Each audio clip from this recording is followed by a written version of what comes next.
খবর শুনছেন দুর্গাপুর সংবাদ চ্যানেল থেকে। আজ শনিবার 12 তারিখ। জানাবো আজকের বাছাই করা গুরুত্বপূর্ণ 10টি তাজা খবর। শুরুতেই হেডলাইন। ওয়াকফ বিরোধিতায় অগ্নিগর্ভ মুর্শিদাবাদ, পুড়ল বাস, গুলিবিদ্ধ 2, পরিস্থিতি সামলাতে নামল বিএসএফ। এবার মমতার বাড়ি লুট হবে, কবে দিনক্ষণ জানিয়ে দিলেন দিলীপ ঘোষ। কিছুতেই মানা হবে না ওয়াকফ আইন, পরবর্তী পদক্ষেপ স্থির করতে বুধে ইমামদের সঙ্গে বৈঠকে মমতা। যোগ্য অযোগ্যদের তালিকা প্রকাশ করবে সরকার, ব্রাত্যর সঙ্গে বৈঠকের পর জানালেন চাকরিহারারা। শুভেন্দুকে দেখে কেঁদে ফেললেন মহিলা, মোথাবাড়িতে গিয়ে কি বললেন বিরোধী দলনেতা। রাহুল গান্ধীও রাষ্ট্রপতিকে চিঠি লিখলেন, কিন্তু বাংলার কোন সাংসদ আমাদের জন্য চিঠি করলে, প্রশ্ন চাকরিহারা মেহবুবের। জঙ্গিপুরের পর ওয়াকফ বিরোধিতায় উত্তপ্ত আমতলা, ফের আক্রান্ত উর্দিধারীরা। চাকরিহারাদের জমায়েতে অভিজিৎকে ঘিরে গো ব্যাক স্লোগান। কসবাকাণ্ডের প্রতিবাদে বর্ধমানে ডিআই অফিসে তালা কংগ্রেসের, পুলিশের সঙ্গে ধুমধুমার। বজ্রবিদ্যুতে মৃত্যু মিছিল বিহারে, 24 ঘন্টায় মৃত্যু অন্তত 80। এছাড়াও রয়েছে আরও বেশ কিছু গুরুত্বপূর্ণ খবর। পুরো বিস্তারিত জানতে ভিডিওটি শেষ পর্যন্ত শুনুন। ওয়াকফ আইনের বিরোধিতায় অগ্নিগর্ভ মুর্শিদাবাদ, চলল গুলি, আহত 2, পুরল বাস, সড়কপথে বন্ধ যোগাযোগ ব্যবস্থা, ব্যাহত রেল পরিষেবা। পরিস্থিতি সামলাতে নামল শামশেরগঞ্জে বিএসএফ। ওয়াকফ সংশোধনী আইনের প্রতিবাদে দফায় দফায় উত্তেজিত হয়ে উঠছে নবাবের শহর। জঙ্গিপুরের উত্তেজনার পর কড়া হাতে পরিস্থিতি সামলাতে পথে নামে প্রশাসন। নয়া আইন অনুযায়ী জারি করা হয় 163 ধারা, কিন্তু আজ শুক্রবার দুপুর থেকেই শামশেরগঞ্জের পরিস্থিতি বিগ্রতে থাকে। ডাকবাংলো মোড় থেকে সুতির সাজুর মোড় অবধি 12 নম্বর জাতীয় সড়ক অবরোধ করে জনতা। পুলিশকে লক্ষ্য করে শুরু হয় ইট বৃষ্টি, লাঠিচার্জ করে পুলিশ, এরপরে বোমা পড়ে বলেও অভিযোগ। আহত হন ফরাক্কার এসডিপিও। প্রাণ বাঁচাতে স্থানীয় মসজিদে আশ্রয় নেয় পুলিশ। সড়কপথে উত্তরবঙ্গের সঙ্গে দক্ষিণবঙ্গের যোগাযোগ কার্যত বন্ধ, রেল পরিষেবা ব্যাহত হয়েছে। ফরাক্কা আজিমগঞ্জ রুটে ট্রেন চলাচল ব্যাহত। আইন শৃঙ্খলা সামাল দিতে পাল্টা কাঁদানে গ্যাস ছুড়ে পুলিশ। পরিস্থিতি হাতের বাইরে চলে যায়। বিক্ষোভকারীরা সরকারি বেসরকারি বাস পুড়িয়ে দেয়। অভিযোগ, আগুন জ্বালানো হয় অ্যাম্বুলেন্সেও। ধুলিয়ান ট্রাফিক পুলিশের অফিসকেও ভাঙচুর করে অগ্নিসংযোগ করা হয় বলেই অভিযোগ। অগ্নিগর্ভ পরিস্থিতি সামাল দিতে পুলিশের বিরুদ্ধে গুলি চালানোর অভিযোগ উঠছে। গুলিবিদ্ধ হন 2 যুবক। জঙ্গিপুর হাসপাতাল সূত্রে জানা গিয়েছে, এক আহতের নাম এজাজ আহমেদ, বয়স 21 বছর। অন্যজনের নাম পরিচয় জানা যায়নি। পরিস্থিতি আরও বিগ্রতে থাকলে বিএসএফ নামানোর সিদ্ধান্ত নেয় প্রশাসন। এখনও এলাকায় উত্তেজনা রয়েছে। আইন শৃঙ্খলা বজায় রাখার চেষ্টা করছে প্রশাসন। তাড়াতাড়ি পরিস্থিতি নিয়ন্ত্রণে আনতে পদক্ষেপ করছে প্রশাসন। সুপ্রিম রায় চলে গিয়েছে হকের চাকরি, সেই থেকে রাস্তায় পড়ে আন্দোলনকারী যোগ্য শিক্ষক শিক্ষিকারা। একসঙ্গে এতজনের চাকরি বাতিল হওয়ার প্রতিবাদে ঝাঁঝ বাড়াচ্ছে বিজেপিও। শুক্রবার মালদহে ডিএম অফিস ঘেরাও অভিযান কর্মসূচিতে গিয়ে রাজ্যের শাসক দল তৃণমূল সরকারের বিরুদ্ধে বিস্ফোরক মন্তব্য শোনা গেল বিজেপির প্রাক্তন রাজ্য সভাপতি দিলীপ ঘোষের গলায়। শুক্রবার মালদহে ডিএম অফিস অভিযানের ডাক দেয় বিজেপি। সেখান থেকেই ফের একবার মমতা বন্দ্যোপাধ্যায়ের সরকারের বিরুদ্ধে গর্জে ওঠেন তিনি। মুখ খোলেন ওয়াকফ, মোথাবাড়ি সহ সদ্য চাকরি বাতিল হওয়ার ঘটনা নিয়ে। তিনি বলেন, যেমন হাসিনার বাড়ি লুট হয়েছে, মমতার বাড়িও লুট হবে। 8000 লোক মমতার বাড়ি যাবে, তখন মমতার ভাইপো গঙ্গায় ঝাঁপ দেবে। হাত ঘুরে ঘুরে সমস্ত টাকা গেছে কালীঘাটের বাড়ি।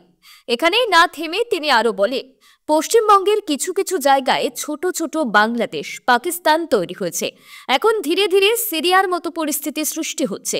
মোথাবাড়ি, জঙ্গিপুরে দেশবিরোধী স্লোগান দেওয়া হচ্ছে, সংবিধান মানি না স্লোগানও দেওয়া হচ্ছে, কিন্তু পুলিশকে আমরা কিছুই করতে দেখলাম না। কিন্তু আজ পুলিশ এত সক্রিয় হয়েছে, বিশাল বিশাল ব্যারিকেড তৈরি করেছে, মনে হচ্ছে মালদহের যুদ্ধ বেঁধে গিয়েছে। কিন্তু আমরা সংবিধান মানি, শান্তিপূর্ণ আন্দোলন করতে জানি। একই সঙ্গে ওয়াকফ নিয়ে বলতে গিয়ে তৃণমূলের বিরুদ্ধে আক্রমণের ঝাঁজ আরও বাড়ান দিলীপ ঘোষ। বলেন, সবটাই প্ল্যান করা হচ্ছে। ওয়াকফ বিল নিয়ে যেসব জায়গায় আন্দোলন হচ্ছে তা হিন্দু সমাজকে ভয় দেখানোর জন্য করা হচ্ছে। হিন্দুদের ভয় পাইয়ে নির্বাচন জেতার চেষ্টা করছে। প্রসঙ্গত, ওয়াকফ সংশোধনী বিল ইস্যুতে এবার আরও বৃহত্তর আন্দোলনে নামতে চলেছে তৃণমূল কংগ্রেস। আন্দোলনের রূপরেখা ঠিক করতে আগামী 16 এপ্রিল ইমাম মুয়াজ্জিনদের নিয়ে বৈঠক করবেন মুখ্যমন্ত্রী তথা তৃণমূল সুপ্রিমো মমতা বন্দ্যোপাধ্যায়। সেখানেই তিনি তার বক্তব্য তুলে ধরবেন বলেই জানা গিয়েছে। এখন দেখার, একদিকে ওয়াকফ, অন্যদিকে হাজার হাজার চাকরি বাতিল, কোন দিকে গড়া এই জল? প্রিয় দর্শক, দুর্গাপুর সংবাদ, সত্যের সন্ধানে নির্ভরযোগ্য সংবাদ আপনার পাশে।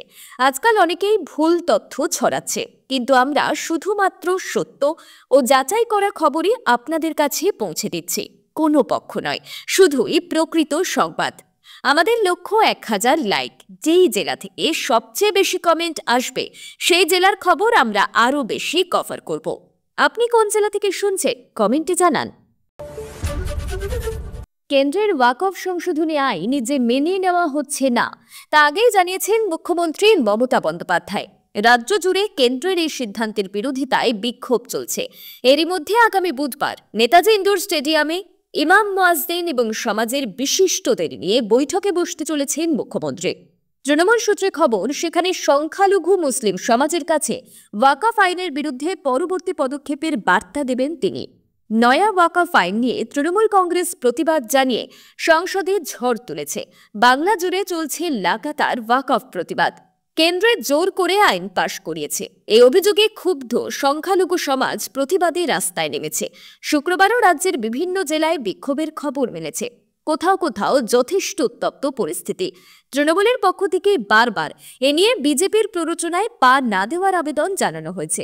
এ বিষয়ে রাজ্যের শাসক দলের স্পষ্ট অবস্থান। যেভাবে ধর্মীয় আবেগে আঘাত দিয়ে কেন্দ্রীয় সরকার এই বিল পাশ করিয়েছে, তৃণমূল তার প্রতিবাদ করলেও কেন্দ্র শোনেনি। মুখ্যমন্ত্রী বলেছেন, এর খারাপ দিকগুলি বাংলায় বাস্তবায়িত হতে দেবেন না। তাই সংখ্যালঘু সমাজের কাছে তৃণমূলের আবেদন, প্রতিবাদ গণতান্ত্রিকভাবে করুন। এমন কোনো কাজ করবেন না, এমন কোনো উগ্রতা দেখাবেন না, হিংসাত্মক ঘটনার প্ররোচনায় পা দেবেন না, যাতে বিজেপি আবার তা নিয়ে নতুন করে ইস্যু করতে পারে। শাসক শিবিরের দাবি, বিজেপি চাইছে এতে প্ররোচনা দিয়ে সাম্প্রদায়িক অশান্তি বাঁধাতে, তাতে প্ররোচিত না হয়ে যাতে মানুষের অসুবিধা হয়। তাতে প্ররোচিত হয়ে এমন কোনো উগ্র আন্দোলন করবেন না যাতে মানুষের অসুবিধা হয়, মানুষ বিরক্ত হন। তৃণমূল নেতৃত্বের আবেদন, মুখ্যমন্ত্রী 16 এপ্রিল এই ইস্যুতে বৈঠক ডেকেছেন, তার উপর আস্থা রাখুন। তিনি নিশ্চয়ই পরবর্তী লড়াইয়ের দিশা ঠিক করে দেবেন। যোগ্য অযোগ্য শিক্ষক শিক্ষিকা ও শিক্ষাকর্মীদের তালিকা প্রকাশ করবে সরকার। এই তালিকা তৈরির প্রক্রিয়া ইতিমধ্যেই শুরু হয়ে গিয়েছে বলে আন্দোলনরত চাকরিহারাদের জানিয়েছে এসএসসি। আগামী 21 এপ্রিল আইনজীবীদের পরামর্শ নিয়ে তা প্রকাশ করা হবে বলেই জানিয়েছে আন্দোলনকারী শিক্ষক শিক্ষাকর্মীদের প্রতিনিধিরা। তবে ওএমআর শিটের মিরর ইমেজ এসএসসির হেফাজতে নেই। সেক্ষেত্রে সিবিআই এর কাছ থেকে সংগ্রহ করা 22 লক্ষ ওএমআর এর মিরর ইমেজ প্রকাশ করা যায় কিনা তা নিয়েও দ্রুত সিদ্ধান্ত নেবে এসএসসি। শুক্রবার শিক্ষামন্ত্রী ব্রাত্য বসুর সঙ্গে এসএসসি দপ্তরে বৈঠকের পর এমনটাই জানালেন আন্দোলনকারী শিক্ষক শিক্ষাকর্মীদের প্রতিনিধিরা। শুক্রবার বিকেলে শিক্ষামন্ত্রী ও এসএসসি চেয়ারম্যানের পাশাপাশি শিক্ষা দপ্তরের আমলাদের সঙ্গে প্রায় 2.5 ঘন্টা দীর্ঘ বৈঠক হয়। বৈঠক থেকে বের হয়ে এসে চাকরিহারাদের তরফে মোহাম্মদ মেহবুব জানান, যোগ্য অযোগ্য প্রার্থীদের পৃথক করার কাজ এসএসসি শুরু করেছে বলেই জানিয়েছে। 20 এপ্রিল রবিবারের মধ্যে সেই তালিকা তৈরির কাজ শেষ হবে। তারপর আইনি পরামর্শ নিয়ে সোমবার তালিকা প্রকাশ করার চেষ্টা করবেন তারা। ওএমআর শিটের মিরর ইমেজ তাদের কাছে নেই বলে দাবি করেছে এসএসসি, তাই তারা তা প্রকাশ করতে পারবেন না। তবে সিবিআই এর উদ্ধার করা মিরর ইমেজ আদালত অনুমতি দিলে তারা সেটি প্রকাশ করতে পারবে। তবে বৈঠকের পর নিজেদের আংশিক আশ্বস্ত বলে দাবি করেছেন চাকরিহারারা। তারা জানিয়েছে, তাদের যা যা বক্তব্য ছিল তার সবগুলোই তারা বৈঠকে বলার সুযোগ পেয়েছেন। সরকারের তরফে সেই সুযোগ তাদের দেওয়া হয়েছে। বেতন নিয়ে সরকারের থেকে সুনির্দিষ্ট স্পষ্ট উত্তর না মিললেও স্যালারি পোর্টাল খুলে যাওয়াকে ইতিবাচক বলেই মনে করছেন তারা। সরকার এক্ষেত্রেও আইনি পরামর্শ নিয়ে পদক্ষেপ নেবে। হাইকোর্টের অনুমোদন পেয়ে মালদার মোথাবাড়িতে বিধানসভার বিরোধী দলনেতা শুভেন্দু অধিকারী মোথাবাড়ির 4টি জায়গায় তিনি গেলেন, কথা বললেন স্থানীয় বাসিন্দাদের সঙ্গে, শান্তি শৃঙ্খলা বজায় রাখার কথাও বললেন। শুভেন্দুকে দেখে কেউ কেউ কেঁদে ফেলেন, তাদের আশ্বস্ত করেন বিধানসভার বিরোধী দলনেতা। কয়েকদিন আগে অশান্ত হয়ে ওঠে মোথাবাড়ি, দোকান ভাঙচুর করা হয়। মোথাবাড়ি পরিদর্শনে যেতে চেয়ে হাইকোর্টে আবেদন করেন শুভেন্দু অধিকারী। শর্ত সাপেক্ষে তাকে মোথাবাড়ি যাওয়ার অনুমতি দেন বিচারপতি তীর্থঙ্কর ঘোষ। সেই মতো এদিন মোথাবাড়ি আসেন বিধানসভার বিরোধী দলনেতা। ঘুরে ঘুরে এলাকার পরিস্থিতি দেখেন, স্থানীয় মানুষজনের সঙ্গে কথা বলেন। স্থানীয় এক দোকানদার বিরোধী দলনেতাকে ঘটনার বর্ণনা দেন, তাকে আশ্বস্ত করেন শুভেন্দু। একই সঙ্গে তিনি বলেন, কারো আস্থায় আঘাত লাগলে থানায় যেতে পারেন, কিন্তু নিরীহ লোকদের উপর আক্রমণ ঠিক নয়। এলাকায় শান্তি বজায় রাখার জন্য পথ চলতি মানুষকে বার্তা দেন তিনি। আইনের ওপর আস্থা রাখার কথা বলেন, সবাই বিচার পাবেন বলেই তিনি জানান। শুভেন্দুকে দেখে কেঁদে ফেলেন এক মহিলা। কাঁদতে কাঁদতে তিনি বলেন, আমাদের ঘরবাড়ি সব ভেঙে দিয়েছে। তাকে আশ্বস্ত করেন শুভেন্দু। বিরোধী দলনেতা বলে, ৮৬ জন ক্ষতিগ্রস্ত। যারা ক্ষতিগ্রস্ত হয়েছেন তাদের ৫০% ক্ষতিপূরণ এখন আমরা দেব, বাকিটাও আমরা দেখছি। ২০ লক্ষ টাকার মতো ক্ষতি হয়েছে। আজ ৮ থেকে ১০ লক্ষ টাকা আমরা সাহায্য করছি, বাকিটাও পরে দেব। শুভেন্দুকে দেখে জয় শ্রীরাম স্লোগানও দেন অনেকে। এলাকা ঘুরে দেখার পর বিরোধী দলনেতা বলেন, মোথাবাড়ির লোক ভয় ভীতিতে রয়েছে। এখানে প্রকৃত দোষীরা গ্রেপ্তার হয়নি। যে ২৩ জন হিন্দুকে গ্রেফতার করা হয়েছে তারা নিরপরাধ। অন্য সম্প্রদায়ের যাদের গ্রেফতার করা হয়েছে তারাও যুক্ত নয় বলে অনেকেই বলছে। মোথাবাড়ির তৃণমূল বিধায়ক সাবিনা ইয়াসমিনকেও আক্রমণ করেন বিরোধী দলনেতা। প্রাক্তন বিচারপতি অভিজিৎ গঙ্গোপাধ্যায় চাকরিহারাদের সঙ্গে দেখা করতে গিয়েছিলেন। সেখানেই তাকে গো ব্যাক স্লোগান শুনতে হয়। কিন্তু কেন? সে প্রশ্নের উত্তর দিলেন চাকরিহারা আন্দোলনের প্রতিনিধি মেহবুব মণ্ডল। শিক্ষামন্ত্রীর সঙ্গে বৈঠক শেষে সাংবাদিকদের প্রশ্নের উত্তরে মেহবুব প্রশ্ন তোলেন, এখন পর্যন্ত কেন বাংলার কোনো সাংসদ এই ইস্যুতে রাষ্ট্রপতির দ্বারস্থ হলেন না? কেন কোনো চিঠি করলেন না? কেবল সান্ত্বনা দেওয়া ছাড়া কিছুই হবে কি? মেহবুবের কথায় এই ঘটনায় জড়িত নেই কে? আমরা চাইছি তো সমস্ত রাজনৈতিক দল, যারা বিরোধী রাজনৈতিক দল করেন, শাসক দল, প্রত্যেকে নিজেদের মতন করে অবস্থান নিক আমাদের জন্য। তার সাফ প্রশ্ন, আমাদের কাছে এসে হবেটা কি? আমাদের কাছে এসে সান্ত্বনা দেবেন, তাতে আমাদের কি হবে? তাতে আমাদের চাকরি ফিরবে না। তিনি তুলে ধরেন রাহুল গান্ধীর প্রসঙ্গ, বলেন বিহার থেকে ২ জন এমপি চিঠি লিখলেন। রাহুল গান্ধী চিঠি লিখলেন রাষ্ট্রপতিকে, কিন্তু আমাদের রাজ্যের শাসক দলের সাংসদরা কিংবা বিরোধী দলের সাংসদরা তারা কি এই বিষয়ে লিগ্যাল সাউন্ড করছেন? করেননি। উল্লেখ্য, ২ দিন আগেই চাকরিহারাদের একাংশ আইনি পরামর্শ নিতে অভিজিৎ গঙ্গোপাধ্যায়ের সঙ্গে দেখা করতে যান। তার শিক্ষামন্ত্রীর সঙ্গে বৈঠকেরও কথা ছিল, কিন্তু তিনি কসবা কাণ্ডের প্রতিবাদে বাতিল করেন। এবার চাকরিহারাদের কাছে গিয়ে বিক্ষোভের মুখে পড়েন তিনি। জঙ্গিপুরের পর আমতলা। ওয়াকফ সংশোধনী আইনের প্রতিবাদে রণক্ষেত্র দক্ষিণ ২৪ পরগনার আমতলা। বিক্ষোভকারী পুলিশের ধস্তাধস্তি, ভাঙচুর চালানো হয় পুলিশের গাড়িতে। আক্রান্ত হন উর্দিধারীরা। তবে ভাঙচুর হওয়া গাড়িটি ডায়মন্ড হারবার পুলিশ জেলার নয়, সেটি বারুইপুর জেলা পুলিশের বলেই জানা গিয়েছে। তবে পরিস্থিতি এখন স্বাভাবিক বলেই দাবি পুলিশের। অন্যদিকে নতুন করে উত্তপ্ত হয়ে উঠেছে মুর্শিদাবাদ। শামশেরগঞ্জের সুতিতে ১৬৩ ধারা অমান্য করে পথ অবরোধ।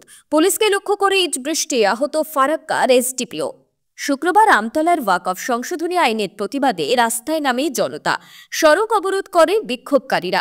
শুধুমাত্র অ্যাম্বুলেন্সকে ছাড় দেওয়া হয়, বাকি যান চলাচল পুরোপুরি বন্ধ ছিল। সেই হঠাৎ পরিস্থিতি উত্তপ্ত হয়ে ওঠে। ভাঙচুর চালানো হয় পুলিশের গাড়িতে। আক্রান্ত হয় পুলিশ। উর্দিধারীদের সঙ্গে ধস্তাধস্তি হয়। ঘটনার খবর পেয়ে এলাকায় পৌঁছয় বিশাল পুলিশ বাহিনী। কিছুক্ষণ পরে পরিস্থিতি নিয়ন্ত্রণে আনেন তারা। পরিস্থিতি এখন নিয়ন্ত্রণে বলেই জানা গিয়েছে। ডায়মন্ড হারবার জেলা পুলিশ সূত্রে জানা গিয়েছে, ভাঙচুর হওয়া গাড়িটি বারুইপুর পুলিশের। ওই রাস্তা দিয়ে যাওয়ার সময় ঘটনাটি ঘটে। কোনো পুলিশকর্মী আহত হননি বলেই দাবি। বীরভূমেও একই পরিস্থিতি। তবে এখানে প্রতিবাদ হলেও ঝামেলা ঘটার ঘটনাটি ঘটেনি। মুরারাইতে তৃণমূলের তারকা সাংসদ শতাব্দী রায়ের ছবি দিয়ে বিক্ষোভে নেমেছেন সংখ্যালঘুরা। গত সপ্তাহে সংসদে ওয়াকফ বিল পাশের সময় অনুপস্থিত ছিলেন শতাব্দী। বিক্ষোভকারীদের অভিযোগ, ওয়াকফ বিলের বিরোধিতা এড়াতেই সাংসদ ছিলেন না, তাই তাকে নিয়ে ক্ষুব্ধ প্রতিবাদীরা। কলকাতার পার্ক সার্কাসেও প্রতিবাদে নেমেছেন সংখ্যালঘুরা। চাকরিহারাদের শিক্ষকদের জমায়েতে গিয়ে গো ব্যাক স্লোগান শুনলেন বিজেপি সাংসদ অভিজিৎ গঙ্গোপাধ্যায়। যদিও সাংসদ জানিয়েছেন, যারা তার বিরুদ্ধে স্লোগান দিয়েছেন তারা এসইউসি সিপিএম পার্টির দালাল।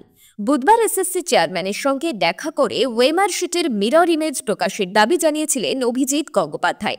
এদিনও তিনি একই দাবি জানিয়ে রাজ্য সরকারকে 2 ঘন্টা সময় দেন, তা না হলে বৃহত্তর আন্দোলনের হুঁশিয়ারি দিয়েছেন তিনি। পাশাপাশি গো ব্যাক স্লোগান নিয়ে ক্ষোভ উগরে দেন অভিজিৎ গঙ্গোপাধ্যায়।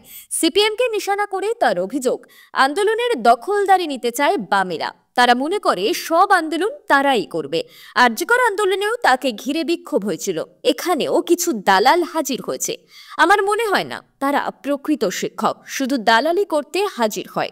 অভিজিৎ বাবু জানান তিনি রাত 12টা পর্যন্ত থাকতে পারেন।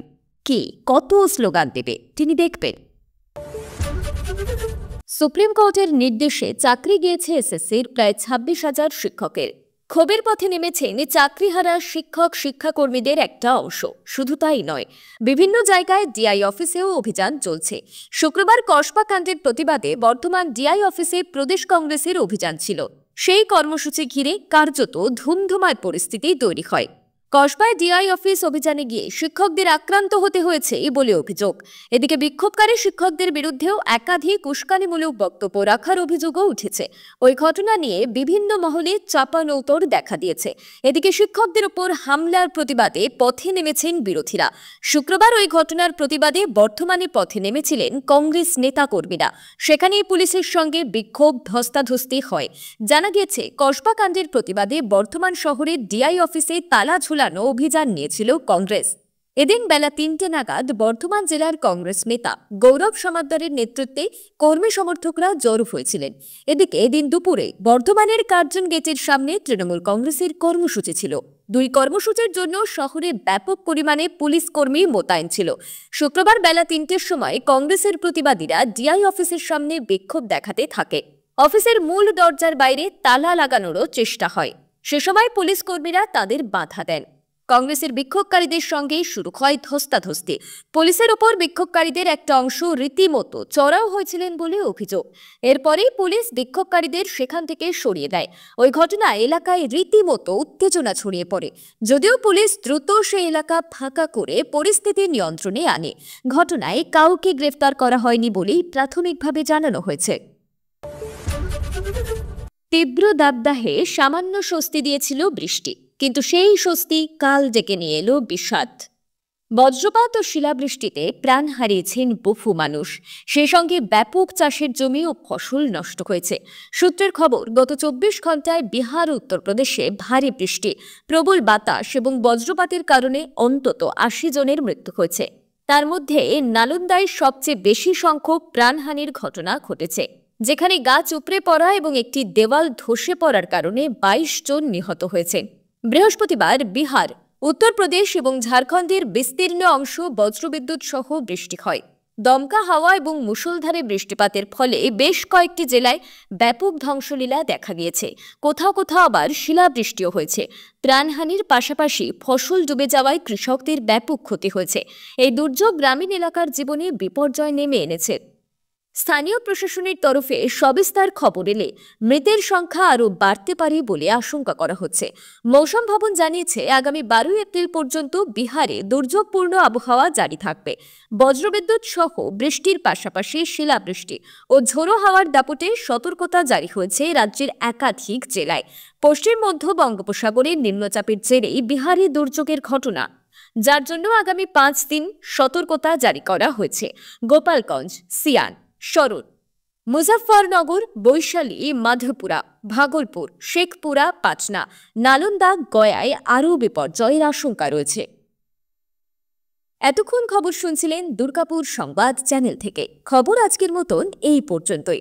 খবরগুলো আপনার কেমন লাগলো অবশ্যই কমেন্ট করে জানাবেন এবং নিয়মিত সঠিক খবর শোনার জন্য দুর্গাপুর সংবাদ চ্যানেলটিকে সাবস্ক্রাইব করে রাখুন। দেখা হচ্ছে পরবর্তী ভিডিওতে। ধন্যবাদ।